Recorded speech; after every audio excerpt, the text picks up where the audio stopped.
माहौल आपके सामने जी, बड़ा उत्साह है।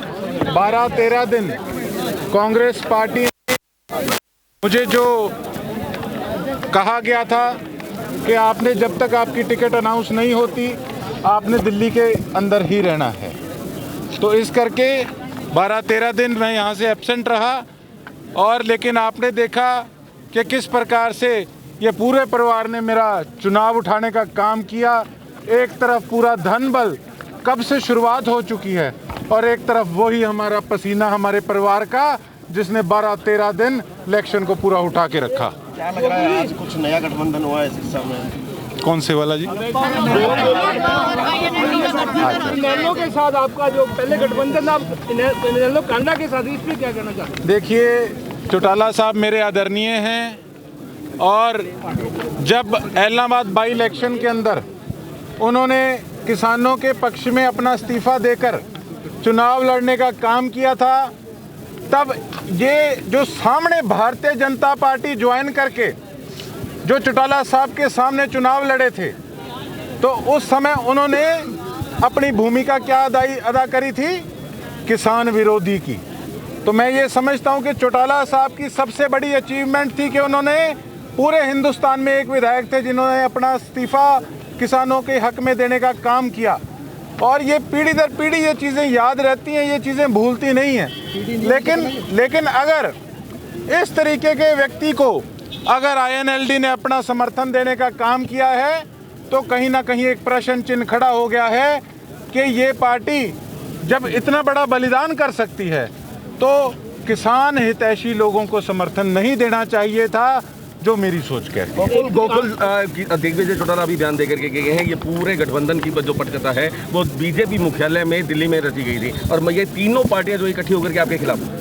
देखिए, स्वाभाविक है, मैं तो एक बात कहूँगा, और लोग बहुत हैं। इनेलो अपने हिसाब से लड़ रही है, उन्होंने अपना निर्णय लिया, मैंने अपना निर्णय लिया, और जो मेरे विपक्ष में है वो अपने हिसाब से लड़ रहे हैं। लेकिन सरसा के अंदर वोट काटू लोग भी बहुत हैं। उन वोट काटू लोगों की वजह से आज हमारे इलाके की दुर्गति है। आज एक बार फिर सारी ताकतें आपके भाई को, आपके बेटे को हराने में लग गई। उसका सिर्फ एक ही कारण है, उनको पता है कि अगर ये व्यक्ति बन गया तो यहाँ पर धरातल पर बैठ के सरसा के लोगों के काम कराएगा। आपके फादर ने कल रात को एक बयान दिया था कि अगर आप जीतते हैं तो इसके बाद में CBI के अंदर भी एक जो है एप्लीकेशन डाली जाएगी, जितने पुराने काम हुए उनकी भी पूरी जांच होगी। नहीं अगर CBI से होता तो हाई कोर्ट में भी जाएंगे। राहुल सेठिया जी का बयान। देखिए, ऐसा है, उन्होंने अपने हिसाब से जो बात कही बिल्कुल ठीक कही, लेकिन मैं एक चीज़ और जानता हूँ कि देखिए किस प्रकार से नगर परिषद के अंदर भ्रष्टाचार का बोलबाला था, कितने करोड़ों का ड्रेनेज सिस्टम का काम किया गया। आज खुद जो गद्दी सरसा की संभाले हुए हैं 700-800-900 करोड़ से नीचे तो बात ही नहीं करते। और इतनी दुर्गति, अगर इतना पैसा लगा होता सिरसा विधानसभा के अंदर तो आज शहर की, हमारे गांवों की तस्वीर बदली होती। तो ये लोगों का जो पैसा था वो कहाँ गया, बिल्कुल इसकी जांच होनी चाहिए। आपने सफाई अभियान शुरू किया था, उसका बड़ा जबरदस्त असर देखा जा रहा है।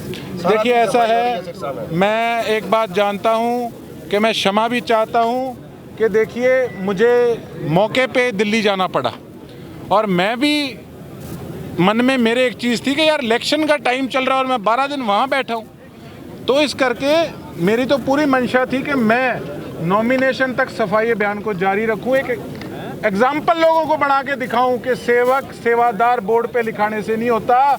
अगर हम वाकई में सेवादार हैं तो हमें अपने इलाके के, अपने घर के काम करने में कोई शर्म नहीं होनी चाहिए। धनबल का यूज होने का कभी गोकुल सेठिया ने अपनी जेब से 5 रुपये नहीं दिए, लोगों की सेवा की। ऐसा है, मैं आज अंदर था, मैंने पैरी हाथ लगाए उनके, उन्होंने कहा शाबाश। अब यार इतने अरबपति आदमी का, राजा महाराजाओं का मुझे आशीर्वाद मिल गया, मैं इलेक्शन थोड़ी हारूंगा। इस इलेक्शन में कांग्रेस की वो आपके साथ दिखाई दे रही है, राजन मेहता ने थोड़ी बगावत भी दिखाई है। देखिए, ऐसा है, काफ़ी कैंडिडेट जो पैनल के अंदर जिन्होंने नाम भेजा था, इसमें कोई दोराई नहीं है, वो अपने हिसाब से पार्टी के कर्मठ कार्यकर्ता काफ़ी लीडर थे। मेरी नई एंट्री हुई है, मुझे ऑफ़र आया कि आप आइए, और सबको बच्चे को पता है सरकार कांग्रेस की बन रही है, तो विपक्ष में बैठ के भी मैं क्या करता, मुझे कोई एमएलए केवल बन के शौक तो नहीं पूरा करना था। अब ये जो जनता इतने साल से मेरे साथ चल रही है, अगर इनके लिए मैं कुछ कर ही ना पाऊं तो फिर मेरे बनने का फायदा क्या। लेकिन भीतर का क्या खतरा रहेगा आपको? जो पुराने बैठे हैं उनको इस चीज़ से कहीं ना कहीं तो ठेस पहुंचती है, ये स्वाभाविक है। लेकिन मैं एक बात जानता हूं कि मैं अपनी तरफ से प्रयास करूंगा कि सबको साथ लेके चलें, और जिसका जिस हिसाब का उनका ओहदा है, जो उनका सिस्टम है, वो उस हिसाब से पार्टी उनको आगे रखे, और उनका अपना सिस्टम में रखना उनको चाहिए। भीतरघात का खतरा जो है सबसे बड़ा हो सकता है आपके सामने? देखिए, ये तो स्वाभाविक बातें हैं। मैं और लीडरों की तरह नहीं कहता नहीं सारा मामला ठीक है, बहुत कुछ होता है, सारा कुछ होगा भी।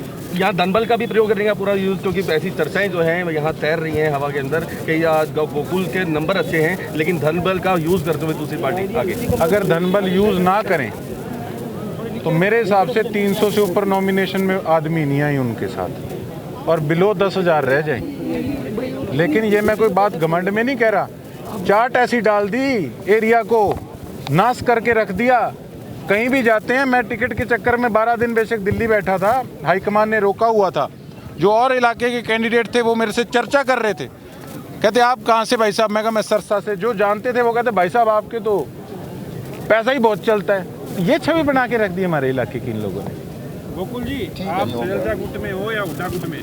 मैं तो पंजे के गुट में हूँ जी, सारे के सके हूँ मैं। हाँ, मेरी ना गोभी खो तो मैं न्यू आया हूँ, 4 दिन हुए अभी।